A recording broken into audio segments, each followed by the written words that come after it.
Hi, everyone, and thank you so much for joining us today. We are going to discuss how to launch an UnKoch My Campus campaign on your campus and why it's important to join our national movement to resist the Koch network.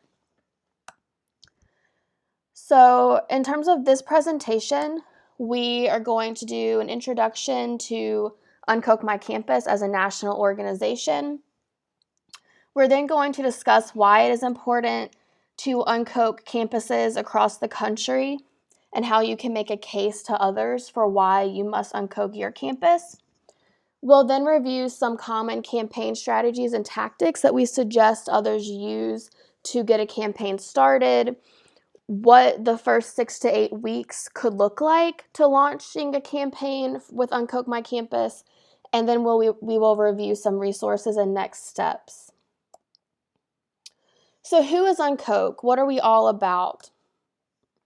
UnKoch My Campus, our vision is to ignite and preserve the power of the people by protecting higher education from actors whose expressed intent is to place corporate interest over the common good. On campus, this means equipping advocates with the resources necessary to organize against wealthy donors who seek to leverage our colleges and universities, which are oftentimes public institutions, to legitimize and bolster policies that actually harm our communities in exchange for actually bolstering private corporations and the interests of the 1%. The ways in which we work to fulfill our vision of the world is by following our theory of change. First and foremost, UnKoch My Campus investigates and audits, which is a fancy way of saying that we do research to better understand and expose the relationships between wealthy donors, corporations, and institutions intended for the common good, particularly institutions of higher education. But in the last year, we have been expanding to focus more on general public institutions that were created and should be serving the common good, not private interests. From there, we then build local and national power. It is our hope to build towards a mass mobilization of progressive advocates who are working against the Koch network, both on and off campus. And we do this by equipping activists with political education, skills training, and strategic support. We then work to create accountability through conversation. Really, this means getting media attention for our work, as well as doing narrative agitation. So what that looks like is we inform the public by obtaining media coverage of our investigations and the research that we do. We also help our partners at the grassroots level, whether that's on campus or off campus, get coverage of their campaigns and their stories to make sure that that is featured in the local, state, or even national press. And then we do narrative agitation by situating our analysis of donor influence within the context of capitalism and white supremacy and the direct harms that are caused by those systems. And last but not least, we facilitate access to ideal solutions by working in tandem with local and national stakeholders to create frameworks for ideal solutions that are in alignment with impacted communities. That is a fancy way of saying that we look to those who are most harmed by Koch's strategy to develop model solutions for resisting that strategy and taking their communities back from the wealthy elite. And then we help make sure that solutions that are developed at the grassroots level are amplified so that others can learn from those solutions. A campus in Kentucky might come up with a really fantastic solution to resisting Koch influence, and we want to make sure campuses across the country know about the solutions that campus developed. Same with the teachers that we work with at the K through 12 level, or the criminal justice advocates we work with through our criminal justice campaign. Organizations at the local and state level are coming up with really brilliant solutions for taking their communities back and undoing the harm caused by corporations and private interests like the Koch network.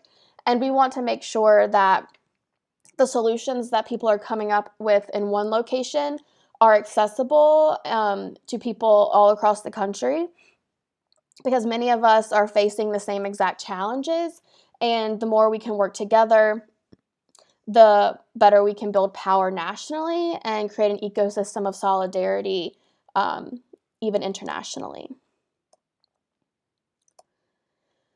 To accomplish our theory of change and ultimately accomplish our vision of the world, we do abide by a pretty specific organizing philosophy.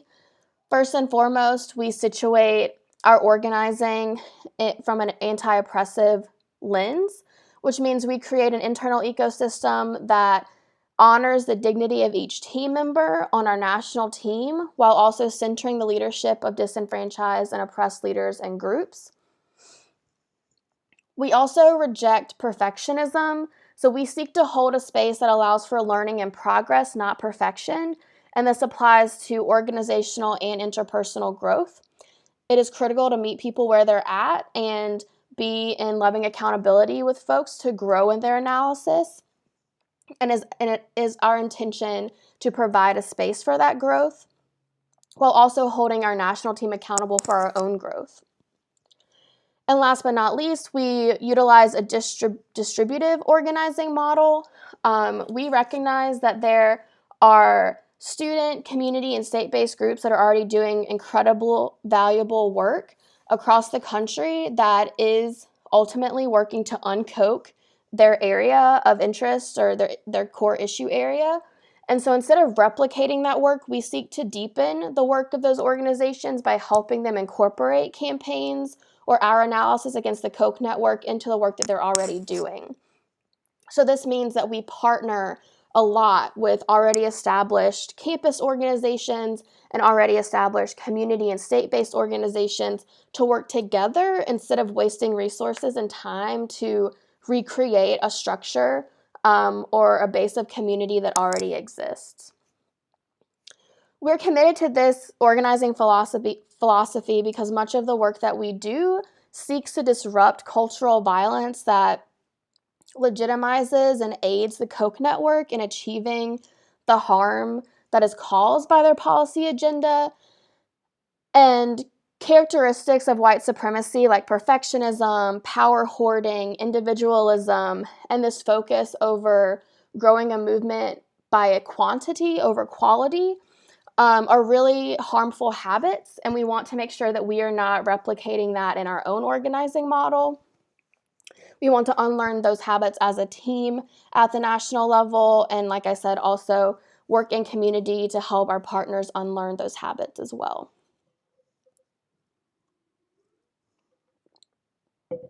Excuse me. So, in terms of making the case to UnKoch, I want to talk a little bit about why it is important to unkoch your campus. And that requires first a conversation about what the Koch network is. So what is the Koch network? First and foremost, the Koch network is a web of right-wing corporate donors who combine their wealth to influence thousands of elections and public policy decisions with the intent of rolling back decades of social and economic progress. Charles and David Koch, well now just Charles Koch, literally facilitate and organize donor summits 2 times a year where Charles Koch brings his donor partners together to set their goals and strategies for the next 6 months to achieve influence over elections and public policy decisions, and then they get together and raise money to actually implement that vision and achieve those goals. And oftentimes when people talk about the Koch network, they are just talking about the Koch donor network. But there is this entire other network that is situated within or works alongside that Koch donor network that the Koch donor network is dependent upon to actually pursue those strategies and achieve those goals that the donors come up with. This includes think tanks, advocacy organizations, legislators and judges, and universities that these donors fund to ultimately achieve their policy goals. And so today we're going to be talking a lot about how universities fit into that system. I'm not going to go into detail about those think tanks, advocacy organizations, or legislators today, but we will have another webinar that goes into much more detail on those specific aspects of the Koch network, but some of the common organizations, if you want to do some research on your own, that are largely a part of the influence of the Koch network are the State Policy Network, Americans for Prosperity, and the American Legislative Exchange Council. So what are the goals of the Koch network? First and foremost, the Koch network seeks the full destruction of the government and any service the government provides. The Koch network also seeks to maintain the dominance of the free market, meaning the expansion of unregulated capitalism and the maintenance of white supremacy. Capitalism is largely dependent upon white supremacy, and so the Koch network's focus on maintaining the free market and maintaining a capitalist system, both in the United States and spreading it globally, is very much reliant upon the maintenance of white supremacy. To boil those larger goals down into very specific examples, the Koch network does not believe in any form of government-funded healthcare, which means not only resisting the expansion of government-funded healthcare, but also the dismantling of current government-funded healthcare like Medicare and Medicaid. The Koch network does not believe in any form of public education. That's education at the higher education level, but also at the K through 12 level. They don't believe in any of the regulatory agencies that our government has. This includes the Environmental Protection Agency, for example. They believe that all government agencies should be shut down and no longer provide any form of regulation in the United States. They also do not believe in minimum wage laws, and they don't believe in any form of social care or any poverty relief programs such as food stamps. What they do heavily believe in is the privatization of everything. So that's the privatization of our healthcare system, the privatization of all education, and of course the privatization of prisons. And the Koch network has largely been behind the rise of the prison industrial complex. And we have other webinars and curriculum that dive deeper into that issue as well.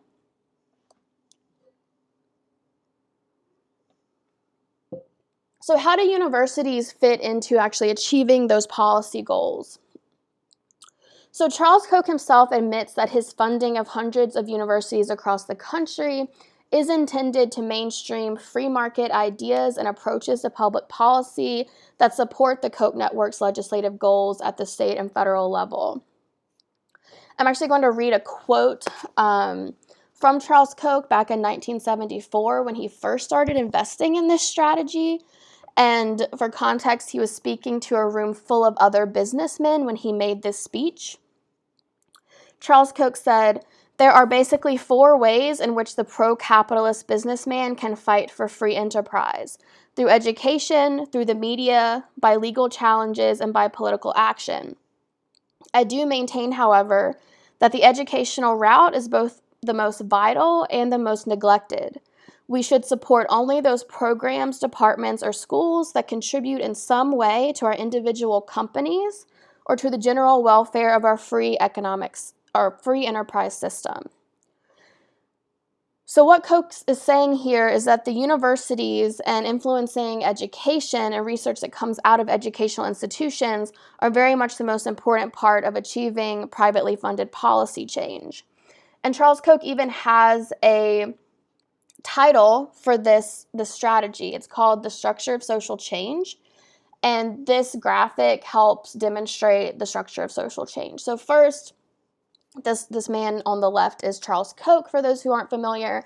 So first, Charles Koch takes his wealth and invests in universities to teach ideas and produce research that legitimizes his policy agenda, or the overall Koch donor network's policy agenda. He then acknowledges that the average person isn't going to read a large academic research report, and so the Koch network then funds think tanks that turn that academic research into policy proposals. Those think tanks then send those policy proposals to front groups like Americans for Prosperity to build public support around. And then Charles Koch and his donor partners fund legislators directly through funding election campaigns and judicial campaigns to make sure that legislators are actually enacting those policies into law. Oftentimes, that results in legislators cutting regulation, which prevents Charles Koch and his other business buddies from having to follow certain valuable regulations or pay fines for regulations or harms that they do to our communities, which save them money, and then they're able to put that saved money right back into this system. So once again, it all starts at the university level, and the success of the rest of Charles Koch's strategy is dependent upon his success and his donor network's success at the university level.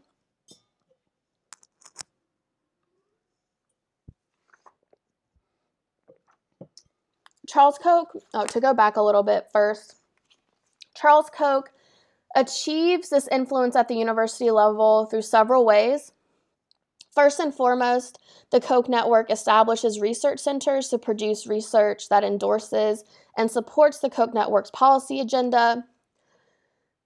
They then leverage universities to mainstream favorable ideas to the general public by establishing curricular programs on campuses and by actually creating well-staffed centers that can do a lot of public relations work alongside the research, so making sure that the research that's being pumped out from these Koch-funded centers are getting news coverage that the average person could see on the news or read in the newspaper to better mainstream those ideas. They also influence who is hired on campus to conduct the research and teach on campus to make sure that the programs they're funding actually do indeed bolster their policy agenda. And they also leverage universities to identify sympathetic students to recruit into their talent pipeline. So not only are universities serving as this space to produce and mainstream ideas that benefit the wealthy elite, but they use universities to identify students who are sympathetic to the ideas that they're pumping out, and then they recruit those students, mentor them, put them into internships with the hopes of eventually placing them as staff at the think tanks, front groups, or even becoming a legislator or judge themselves, so that they actually then become a part of the Koch network as well. Some real-life examples to talk about how universities are fitting into this effort for private policy change or privately funded policy change. At the University of Kansas, faculty that were funded by Koch conducted research to help repeal renewable energy standards that required Kansas electric companies to produce 20% of their power from renewable sources. So this was a direct effort by the Koch network to prevent and repeal efforts to combat the climate crisis by influencing research that could be used to prevent states from taking efforts to combat the climate crisis. As I said earlier, the Koch network definitely wants to prevent the expansion of any government-funded healthcare, which is happening at George Mason University. So the Mercatus Center at George Mason University has been one of the most involved think tanks attempting to discredit and cast doubt on the viability of plans for Medicare for all. And then at Troy University, we expose a professor working within the Koch-funded center there in Alabama, bragging about how their Koch center was going to engage in political fights at the state level to take down the state pension system. So they were leveraging the research that was coming out of the Koch-funded center at Troy University to dismantle public employees' retirement plans.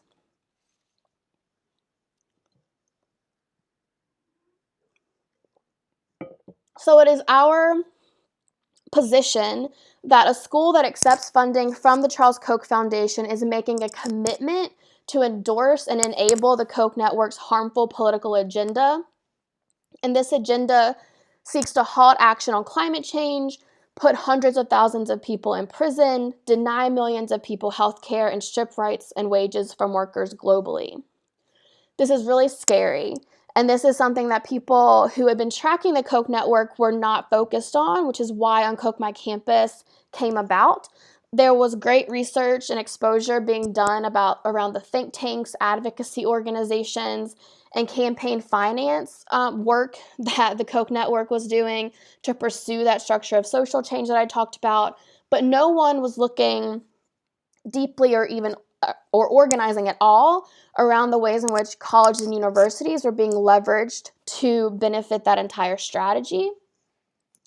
And so while this sounds really horrible and scary, I also want to emphasize that this also gives college students a really exciting, unique opportunity to disrupt the entire strategy of the Koch network, which is the most influential dark money network in the country and is largely influencing a lot of harm globally as well. And so the reason we exist and the reason we want more people to take on the cause to unkoch their campus is because this is a space where students and young people, as well as community members who are really invested in supporting work that can directly confront harms that are happening at the policy level, both at the state and federal levels. This is a really great opportunity for people to intervene within their local community, but have state and national impact.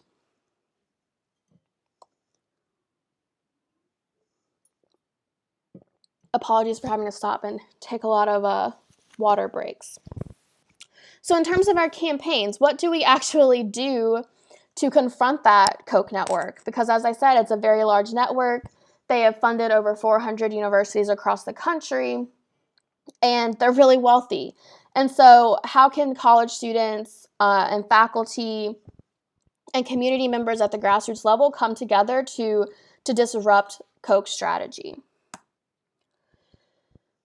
UnKoch My Campus's position is that if we remove Koch-funded research centers from our campuses, prevent Koch-funded programs from secretly spreading corporate-sponsored propaganda to students and the public, and organize our institutions to adopt protective policies to prevent the creation of future unethical or donor-influenced programs, then we will ensure our colleges and universities are actually working for the common good, the public, the people like you and I, instead of providing a platform for corporate interests to roll back decades of social and economic progress that directly harms young people, our families, and our communities.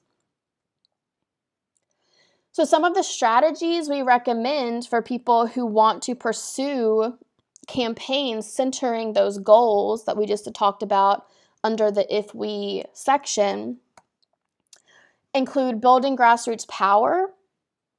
Some of the tactics we recommend for building grassroots power around those goals include creating petitions to inform and connect with individuals, developing sign-on letters around those demands to actually organize other student, community, and state-based organizations.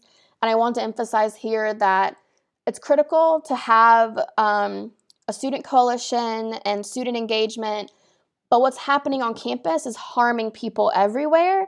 And so there's a really important role to play in bringing people off of campus into these campaigns and into these conversations.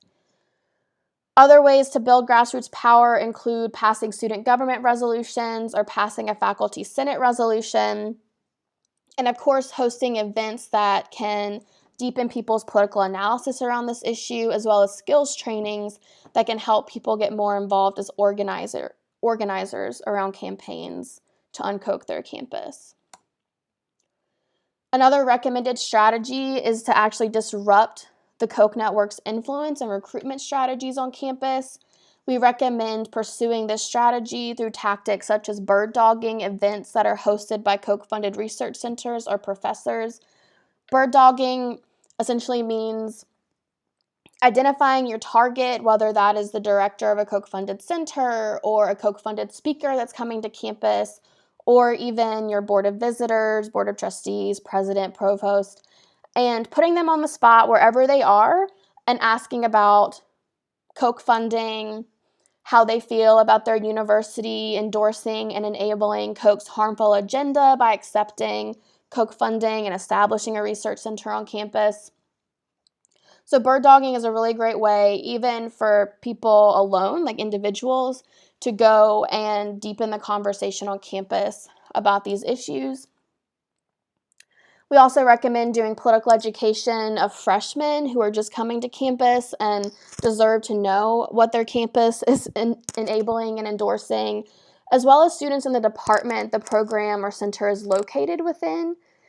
We have seen other campuses have success in raising the profile of Koch-funded centers, but in a negative way that has disrupted students' interest in engaging in courses that are offered from these Koch-funded programs or taking internships with these Koch-funded centers.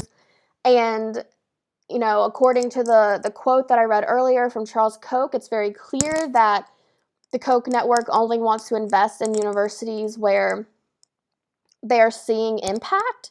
And so if no one's showing up to the courses that they're funding and no one wants to partner or do collaborative research with the research centers that they're establishing, then that is indeed disrupting their ability to influence hearts and minds, both at the campus level, but also harming their ability to produce that research in a trustworthy way, to the point that it gets disseminated to the larger public.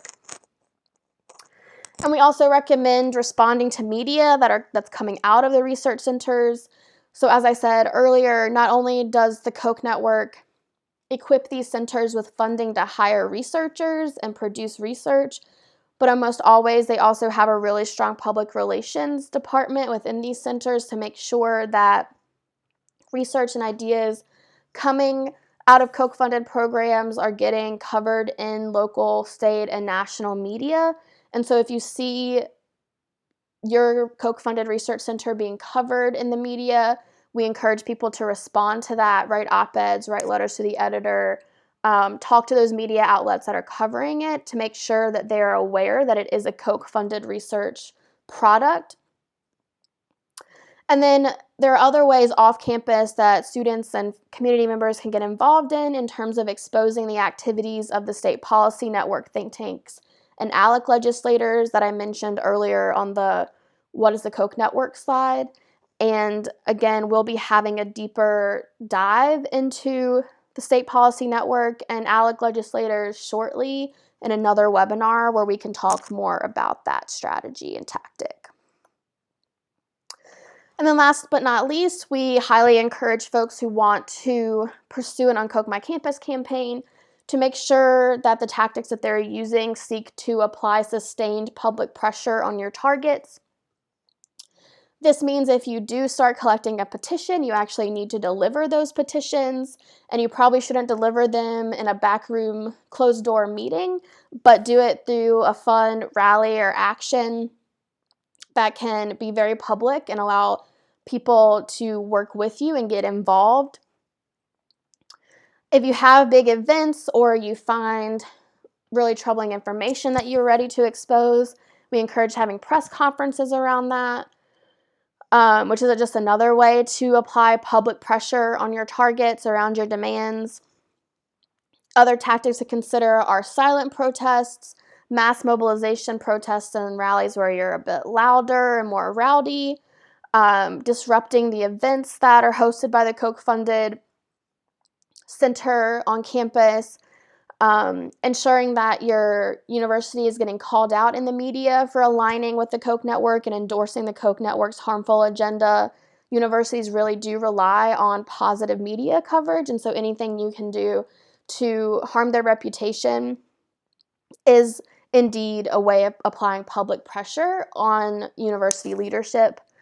And then what's amazing and what I love about our national network is also campuses can leverage the solidarity of other campuses and partners that we create at the national level to apply sustained pressure on your local community as well.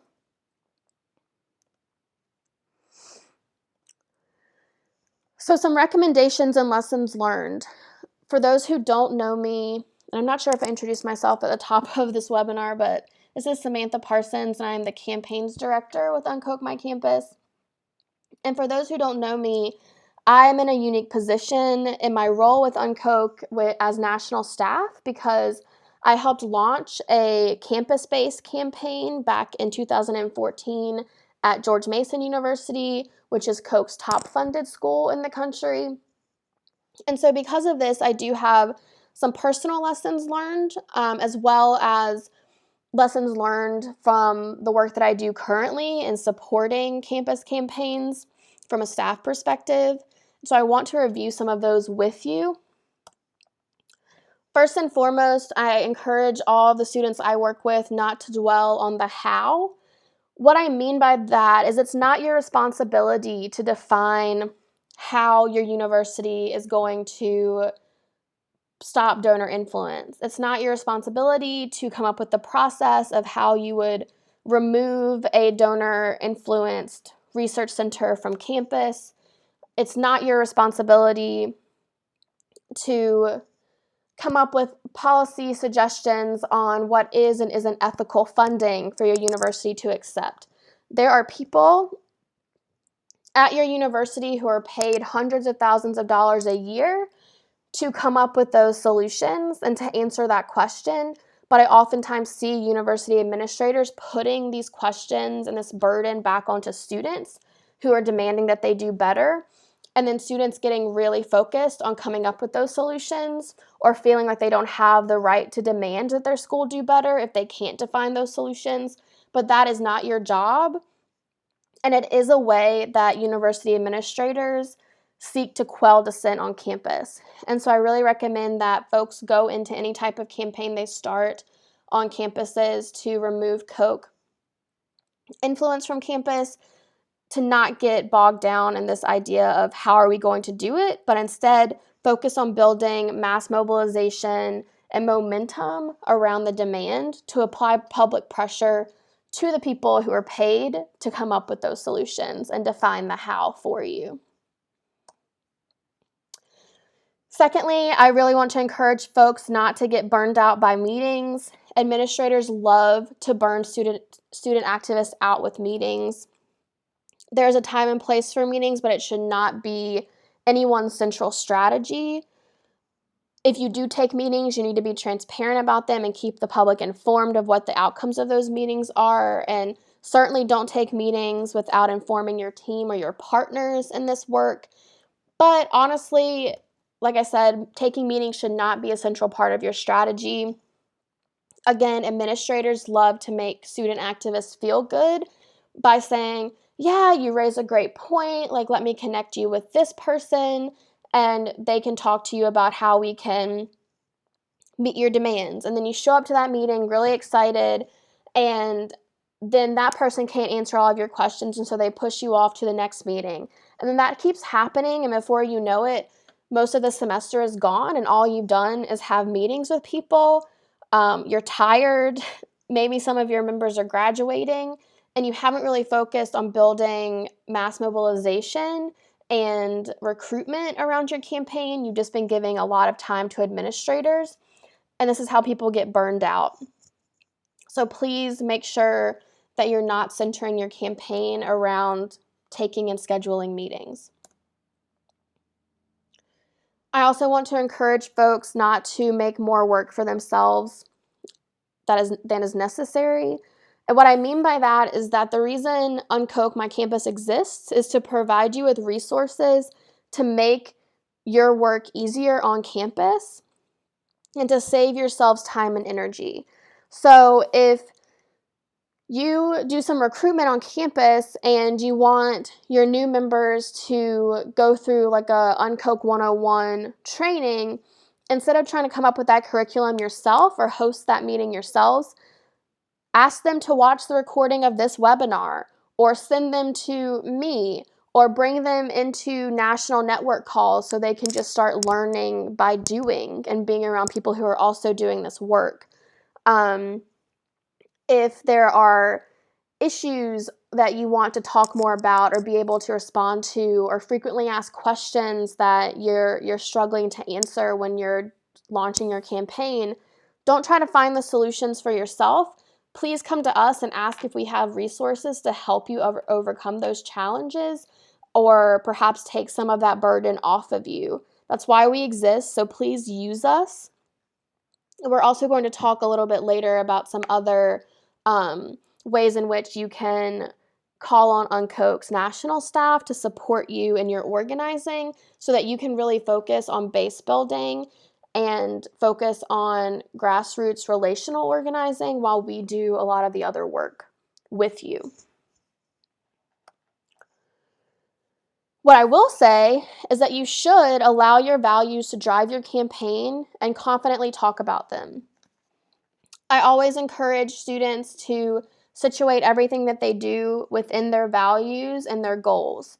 So, for example, if you believe in people power, make sure you're not gatekeeping information or power. If you're commonly the person who shows up to our national network calls, make sure you're inviting newer recruits or freshmen or sophomores to join you so that they can be a part of those conversations and be prepared to take on that role if you graduate. This also means that if your organization is running a campaign, do the work of bringing other partners in. Like I said, talking to other student organizations, talking to community organizations, being really intentional about asks you can make of those organizations and buy-in you can get from those organizations to move your campaign forward and deepen the intentionality you have in running your campaign. If you believe in resisting white supremacy, be intentional about taking direction from and building power with students of color on campus, or any students or any community members who are feeling the direct harms of Koch's political agenda. The people who are being most affected by the political agenda that your university is helping endorse and provide a platform for should be centered within your campaign. And that doesn't mean just talking about their stories on your social media, but really bringing those people into the conversation and asking them to guide the next steps and guide the strategy towards winning. And if you're really committed to disrupting the harms that these centers are causing, the harms that this political agenda that your university is helping endorse are causing, center your messaging and tactics around that. For an example, when we started the campaign at George Mason University, we knew the reason we wanted to kick Koch off campus was because of how Koch was using our school to pursue this harmful political agenda. But we didn't have the confidence to be that bold and honest about that. And so we rooted our campaign in transparency because we felt that if we could achieve transparency of the donor agreements that our school has with the Koch Foundation, then that in and of itself would prove that we need to kick these centers off of campus and remove Koch completely. And so we centered our campaign around transparency at George Mason University. While I still think that has helped them build momentum at GMU and did get people energized, I feel that we could have gotten people energized and brought into the conversation much more intentionally had we just been much more intentional ourselves about rooting our campaign in those values and messaging our campaign in that way. Transparency is a critical part of these campaigns, and so I don't feel that it was the absolute wrong move to make back then, but it is a lesson learned that I wanted to share from a personal perspective where I lived through it, and use it as a piece of encouragement to just, go forth and really center your values as you're working on your campaign. It might turn some people off, but it will actually attract the people that really should be leading the work to begin with. So how can you get started? If those are some of the tactics and strategies that you should use, what might the first, let's say, 8 weeks of launching an UnKoch campaign look like? So before launching a campaign, I find it critical to first understand the scope of funding. Do you have a Koch-funded center on your campus? What departments or programs are being funded with Koch money, or what departments or programs are housing your Koch-funded research center? Are there specific professors that are receiving funding from the Koch Foundation? This will really help you understand not only how long your campus has had Koch funding in relationship with the Koch Foundation, but also where your internal targets exist.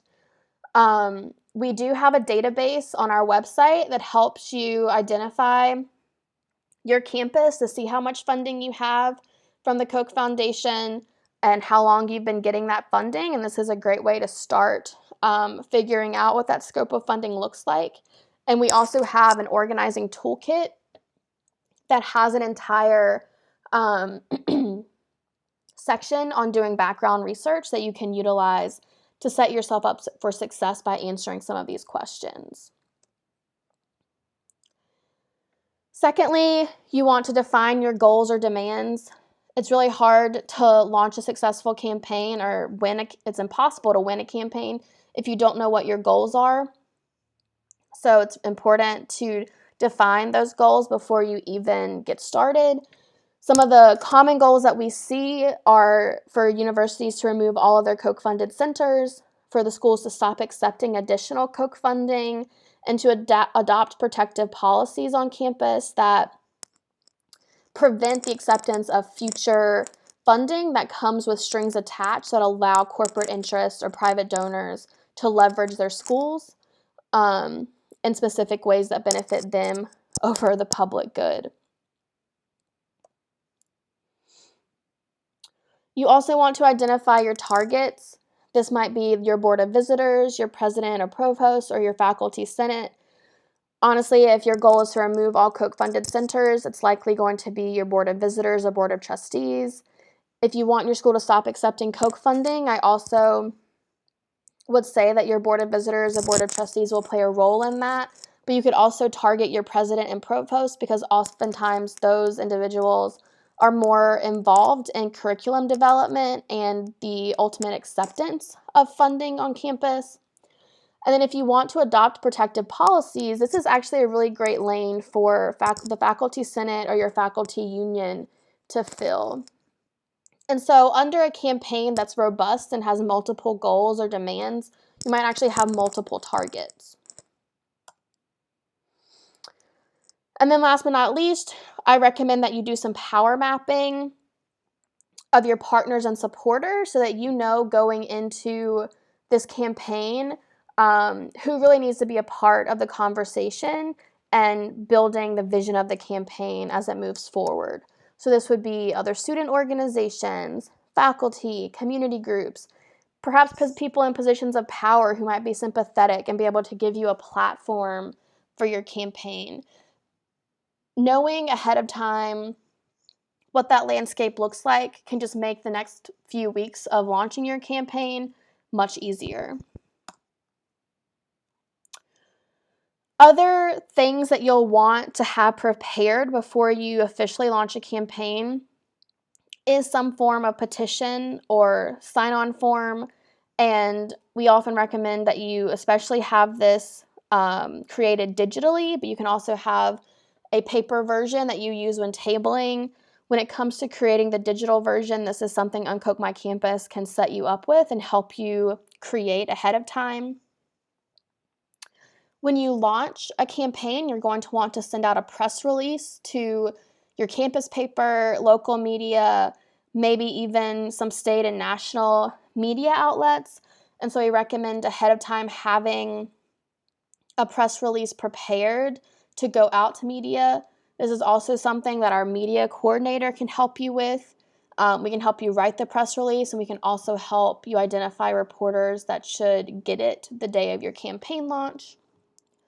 You'll also want to have a social media plan prepared. So if you're already an established organization who's planning to launch an UnKoch campaign, you'll want to have some posts ready to go live the day that you launch the campaign, talking about why you're taking on this campaign and sharing your petition online. You might consider going live, and so have someone prepared to do that the day that you launch your campaign, and that person can then use the the Facebook Live platform or the Instagram Live platform to talk about why your organization is investing in this work. And then thinking ahead, you might also even want to go ahead and have a sign-on letter drafted. So this would be very similar to your petition, but instead of it being directed to individuals to sign, this is something you would start circulating to other student organizations and community organizations to gain organizational endorsements and support for the campaign and your demands. And I'm going to talk a little bit about leveraging a webinar watch party to build out those coalitions in a more intentional way. And so if you find that to be something you want to pursue in launching your campaign, you could also consider, before even launching it on day one, having a date and registration form for that webinar watch party in mind so that you can start promoting that shortly after you launch your campaign as well. So these are all things that you can do to set yourself up for success before you even go public with your UnKoch My Campus campaign. And I would recommend, giving yourselves 2 weeks to accomplish these things, but it may take you more or less time depending on how many folks are working on this with you. So the day that you launch your campaign, obviously you'll want to release your demands. You'll want to, as I said, have a press release go out to your campus, local, and state media. You'll want to go live on social media. You could even consider launching your demands in the form of an op-ed published in your campus paper. At George Mason, that is how we launched our campaign in 2014. We actually wrote an open letter to our university president that listed our campaign demands and talked about why we wanted to kick Koch off of campus. And so our student paper published that open letter, and we actually used that as a way of informing the campus and the local community.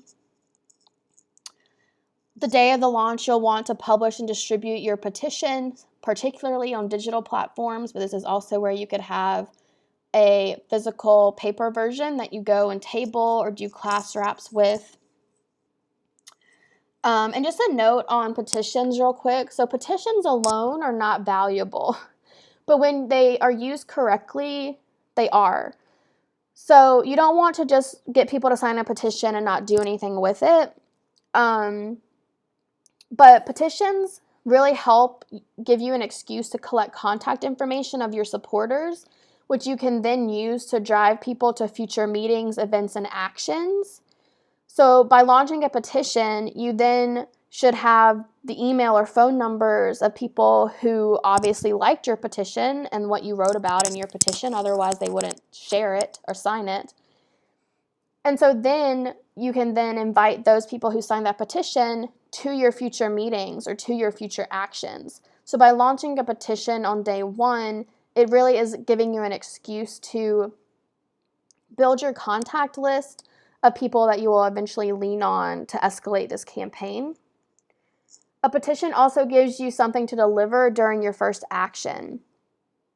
So if you want to, within the first 4 weeks of launching your campaign, do a march to your president's office or disrupt your Board of Visitors meeting, a petition gives you an excuse to do that because you can then deliver all the signatures that you captured on the petition during that action.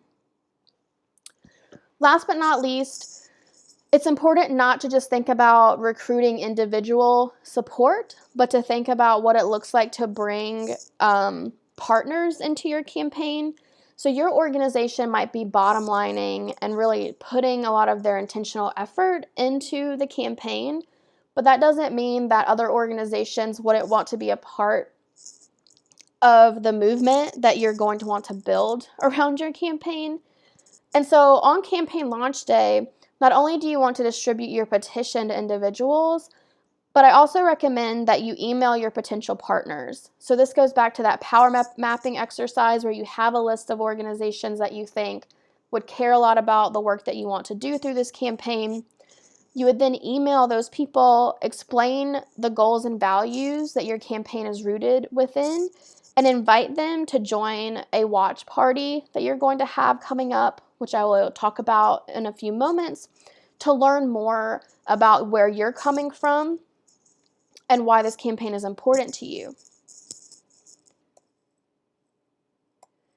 Over the course of the next 2 weeks after launching a campaign, you'll want to continue promoting the petition online and in person. You'll want to continue doing outreach and obtain commitments from representatives of other groups, both on campus and in the community, to attend the online watch party that you're going to host. After you promoted the petition for a few days or for a week, you'll want to start promoting the watch party, because while the goal is to really get representatives of organizations to that event, you'll also want to make sure that individuals who are paying attention to your campaign and care about it are also invited. So you'll perhaps create a Facebook event and start inviting people to that. You'll email the people who signed your petition and invite them to the watch party. And then internally, you might also want to start thinking about an upcoming date for an in-person meeting. So right now, your core team, your organization has been doing a lot of the heavy lifting around launching this campaign. And so over the 2 weeks after launching it, your goal is to really think about, okay, who is not at the table that exists within our organization that should be? And doing that outreach for the watch party, as well as thinking about setting an in-person strategy meeting, will provide you 2 ways of asking other people to join you at the table to build out the next steps for the campaign and have buy-in around the future of the campaign. Around week 3, this is where you'll want to host this online watch party. This watch party should not be a heavy lift for you.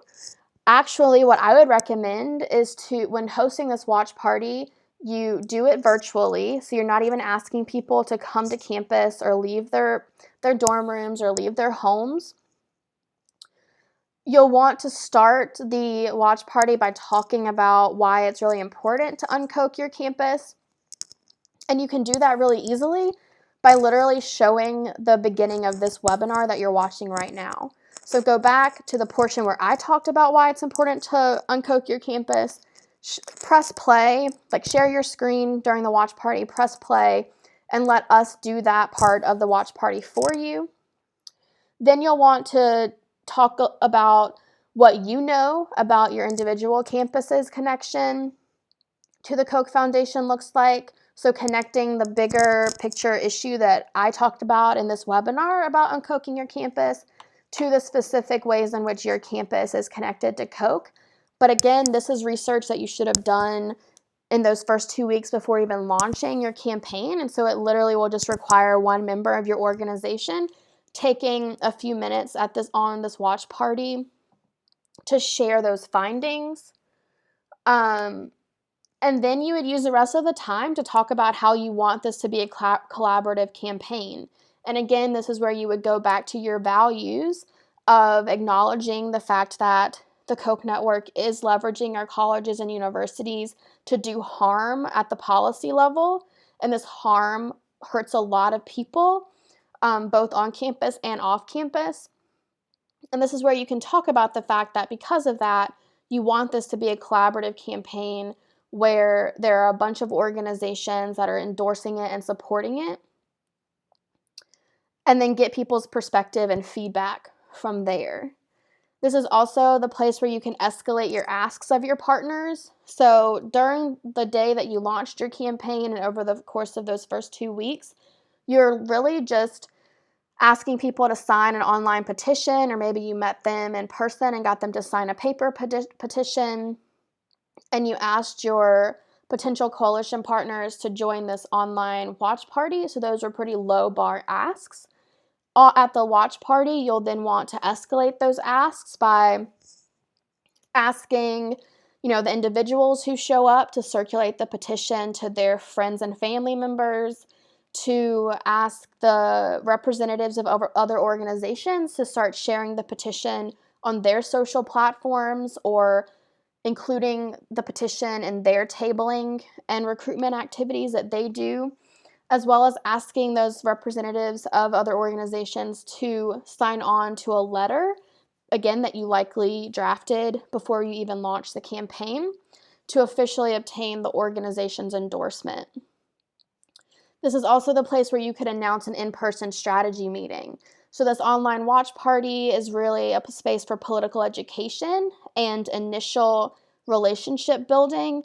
And from there, hopefully your watch party could get people excited enough to say, yeah, I want to continue building this movement with these people. I want to be a part of shaping the next steps of this campaign. And that's what that in-person strategy meeting would be for. So you use the watch party to make those asks.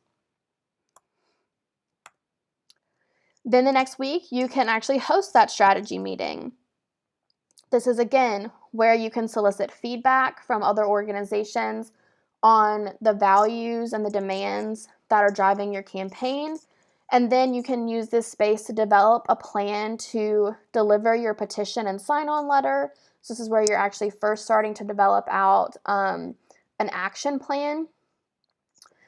This is also where you could start discussing how you might engage the faculty, whether that's your faculty senate or your faculty union, because there are a lot of aspects of this issue that overlap with faculty rights and powers of the faculty on campus. And so there's definitely a lane for faculty to fill. And so this is a place where you can talk about strategies for approaching faculty and trying to get them on your side to work with you. And this is where you can get a clearer sense of your partner's commitment and capacity to help with this work. What that means is that you can, go around the room, and as organizations show up, or for the organizations that showed up, you can ask, are y'all really excited by this work and you actually really want to maintain being a part of planning next steps and the overall vision of the campaign? Are you not really able to commit that much labor, but you're willing to continue amplifying what your organization does on their social media platforms? And are they committed to, recruiting people to show up to the action? Maybe they can't help plan the action or do any logistics around the action, but are they invested enough in the campaign to commit to helping get some of their membership to show up to the action? This is where you can really get a clearer sense of what your coalition can look like and who you can count on to do what.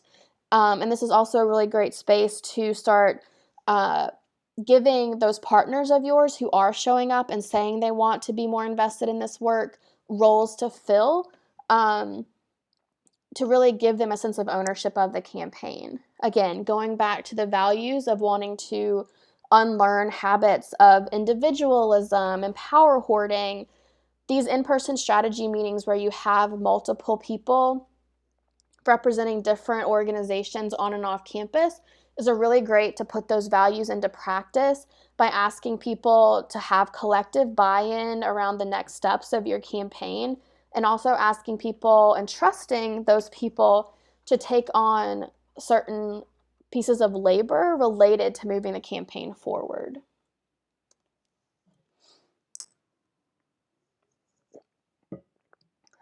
The few weeks after those in-person strategy meetings would be really focused on planning and prepping for whatever action you all decide to do at that in-person strategy meeting.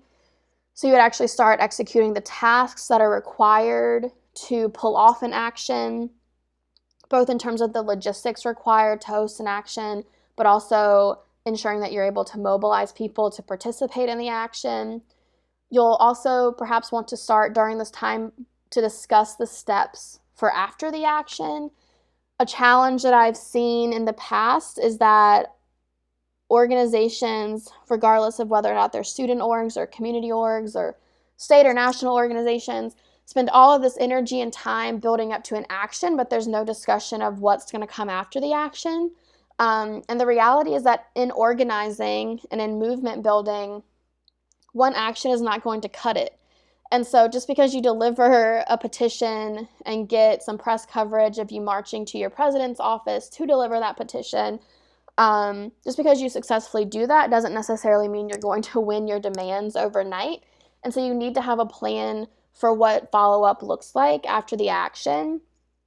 And you can save yourselves a lot of energy by having a sense of what direction you want to go in after the action before you even take place or have the action take place. Because after the action, you're going to want to chill and take some space and debrief and recuperate from the energy it required to mobilize so many people. And if you already have some plan in mind for what it looks like, you can actually create that space for your members and for your coalition partners to do that self-care, while also having a vision for next steps in the back of your mind. During this time, you might also be able to meet with some faculty leaders. So depending on what came out of your conversation around engaging faculty, perhaps as certain members of your organization or your partners are doing a lot of prep and planning for the action, there's someone in your organization that can bottom line trying to take a meeting with the faculty senate president or even just the faculty senate representative of their university department. This is just a place where you could incorporate some of that important meeting time with organizations that you want to build relationship with into the weeks where you're also doing some of the heavier lifting around actions. Then week 6 and 7, you'll want to take your action, deliver your petition and sign-on letter to your targets, perhaps do a press conference. Before any action, you'll definitely want to send out a media advisory. And if you're unfamiliar with that, we do have a webinar on our website about that as well. And we have a media coordinator who can help you work on that media advisory. You'll also, after taking action, want to debrief the action and inform your supporters. It's really critical to remember that not everyone who cares about this work is going to be able to show up in person to the action. And so after you take action, you really need to email the people who signed your petition, go live on social media, make a post on social media that talks about what happened at the action and what your next steps look like. And then you'll want to make sure you have time or schedule time to reconvene your team and your partners to start mapping your next escalation. Some key tips that I would like to recommend when launching a campaign or during the first few weeks of your campaign is you don't want to forget recruitment and leadership development. Recruitment is key on campuses because, of course, people graduate, and even when people don't graduate, like students' capacity changes and it can change overnight. I've seen a lot of organizing completely stop and pause for a long period of time just because the core leaders of the organization get really overwhelmed with homework and studying and working. And so that's why it's really critical to make sure everything that you do leading up to meetings, webinars, actions also have a component of recruitment and leadership development included, so that if one person does have to step back to take care of themselves or to focus on a big work or school assignment, that there's someone there to pick up the slack. It's also really critical to plan ahead when you're running a campaign. You cannot win a campaign by taking it week by week. I recommend that folks start planning ahead by at least 1 month. So if you start having regular strategy meetings, the first 10 minutes, 15 minutes of a meeting might be talking about what's going on that week or maybe the beginning of the following week. But the bulk of that meeting should actually be planning for 3 weeks from then or a month from then. Because in the weeks prior, you should have been talking about what was going to happen that week. And so you really want to make sure that your planning and strategizing is forward thinking rather than fully reactionary. I highly recommend using something that I call bottom lining tactics. So bottom lining means asking a person or group of people to be the point people on certain aspects of the campaign. So for example, You might have someone who's really good at exciting people about this work, and so maybe you would want to ask them to bottom line recruitment. This might mean that they are in charge of reserving tables on campus to table as your organization to then get people to sign a petition.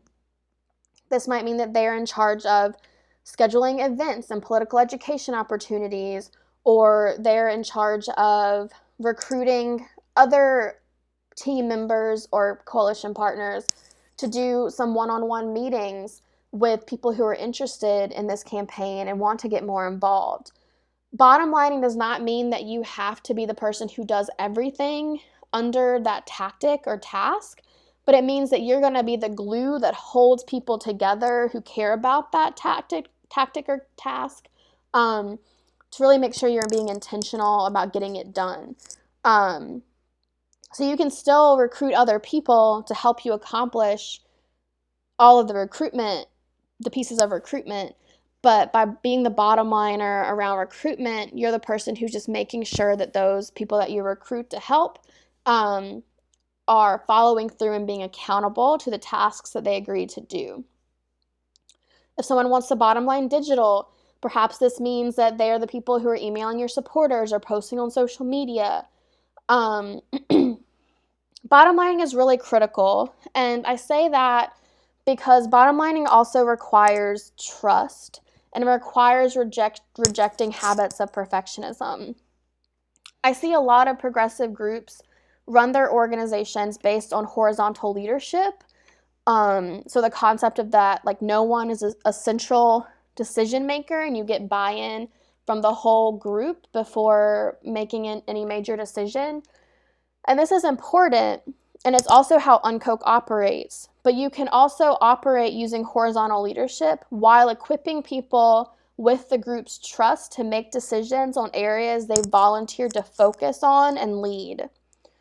I see so many campaigns and student organizations get nothing accomplished or struggle to maintain a good drumbeat of action because they have to post in a Slack channel or convene a meeting every time they want to do anything, something as simple as posting a tweet or posting on Facebook or going live.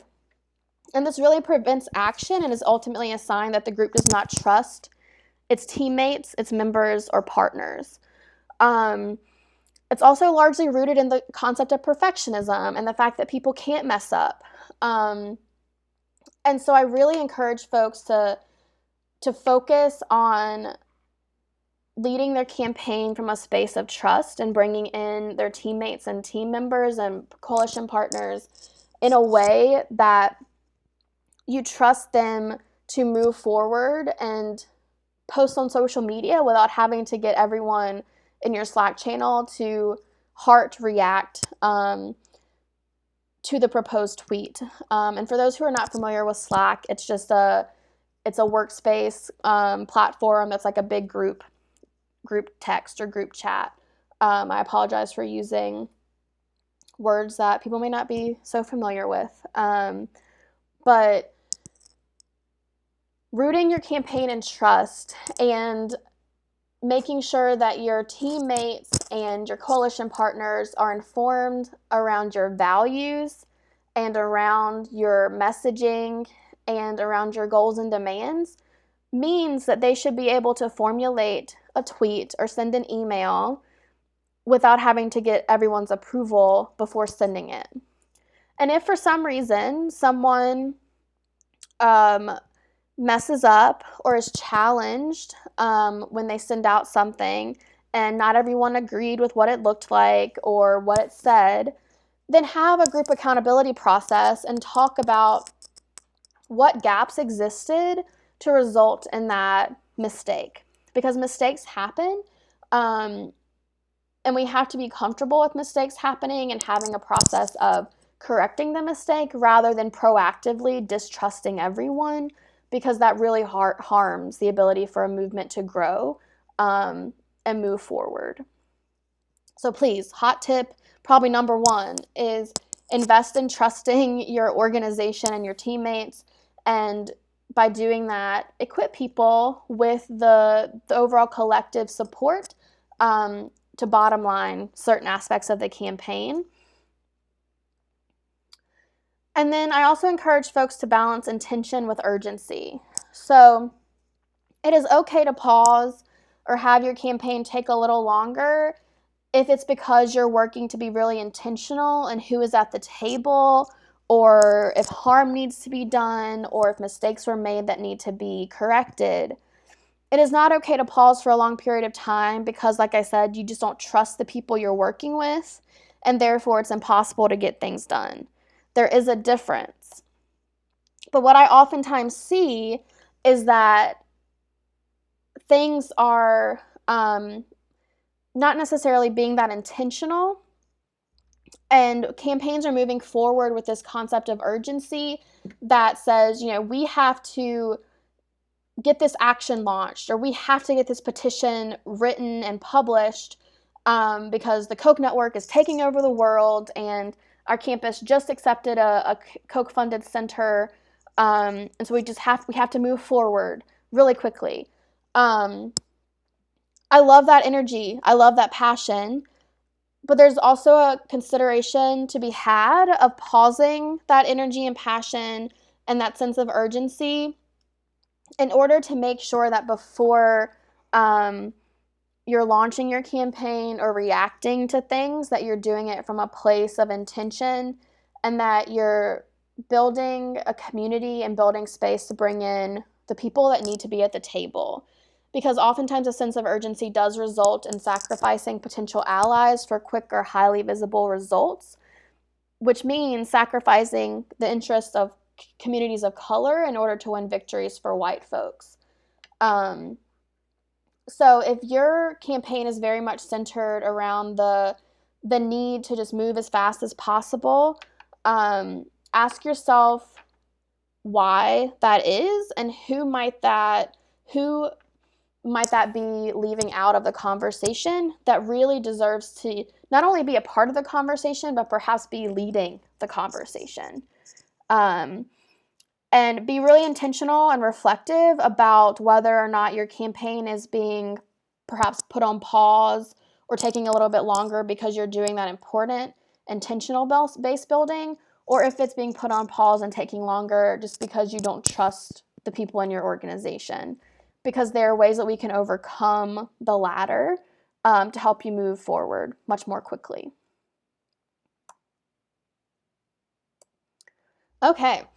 So before we wrap up, I do want to talk a little bit about resources and next steps for everyone to consider. So what can UnKoch offer? As I said earlier, under recommendations, make sure that you're not putting more work on yourselves than you have to. UnKoch My Campus national staff exists for a reason, and please take advantage of us.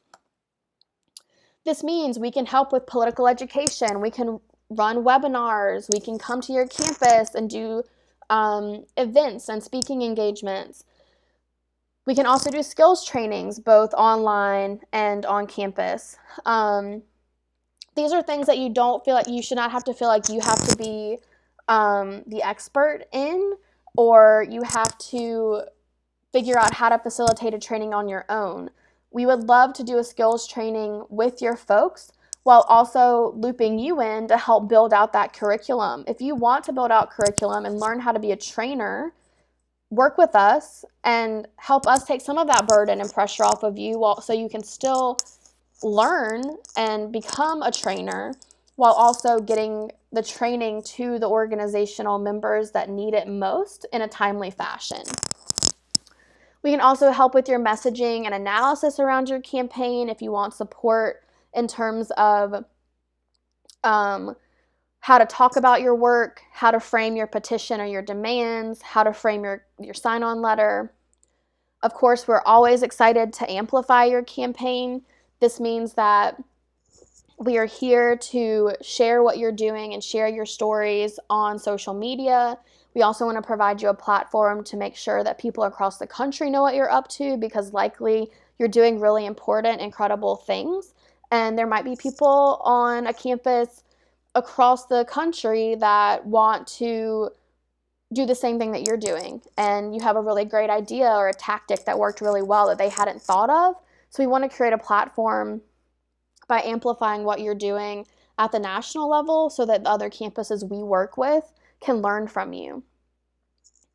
We can also help with media amplification. So like I said, if you're getting ready to launch a campaign, or you have a big action coming up, or you just found some really damning evidence and you want to expose it, work with our media coordinator to get a press release written or get your story told in the media.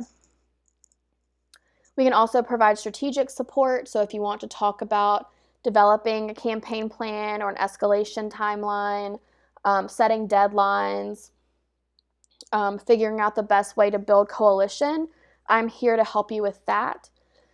And then the beauty of a national network is that not only can you lean on UnKoch staff to support you, but you can lean on your peers to support you and give you advice and help you troubleshoot challenges and amplify your wins and the amazing things that you're doing.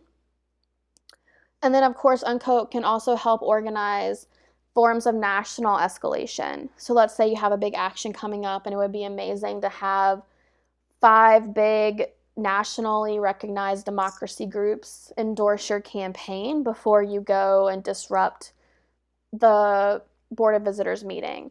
We can help organize that, provided we're given a heads up to do so. There are so many people, because of UnKoch My Campus's national work, who now see the value in disrupting Koch strategy at the university level. There are people out there who work at the state and national level who are excited by young people getting invested in disrupting the Koch network. So help us pull those organizations in and leverage their positional power to help you win your local work. What's next? We are going to continue doing political education webinars. We have one coming up on March 11th at 3 p.m. on campus free speech and the rise of white supremacy on campuses across the country. So please come out and join us for that. We also have a lot of skills trainings coming up that will be recorded just like this webinar. And so these will all be posted on our website, where you can access them and use them as you see fit to not only feel more confident in launching a campaign, but also leverage these resources to inform your members and inform your new recruits or coalition partners. We also have national network calls where we try to convene as many campuses as possible in one space over a video chat, where people can celebrate victories that they have or discuss challenges that they're facing, and not only get advice from me from the national campaign perspective, but also get advice and feedback from your peers. Like I said, the beauty of a national network is that people are confronting very similar challenges across the country, and it's really important for folks who have been more involved or more active to provide a sounding board and a space of support for newer organizations. It's also really important for people who have been doing this for a really long time and are maybe starting to feel burnt out or feel disheartened because they haven't won yet, to have a fresh perspective. And so these national network calls are not only useful for newer members of our network, but are also useful for our elders in the movement as well. UnKoch also has resources. I mentioned that we have an organizing toolkit and some checklists for launching a campaign that we'll have featured on our website. We'll also have links to petition and sign-on letter examples. And of course, like I said, anytime you need media or digital support, whether it's for launching your campaign or highlighting an upcoming action, even highlighting your upcoming meetings, we can do that for you. If you want to get involved in our national network calls, or you want some one-on-one time where you get support around strategic conversations and launching a campaign or messaging and analysis around your campaign, please email me, Samantha Parsons, at samantha@unkochmycampus.org. And if you want media or digital support, whether that is how to write a press release or getting an op-ed published or using digital tactics to bolster your campaign and amplify your story, please email our media coordinator and digital manager by emailing unkoch@unkochmycampus.org. And you can find many of these resources hosted on our website at unkochmycampus.org. So now I will stop talking. I appreciate everyone who took the time to listen to our webinar, and I will pause for questions. And the last thing I'll say before doing that is to please follow us on social media, and here are our Facebook, Twitter, and Instagram handles.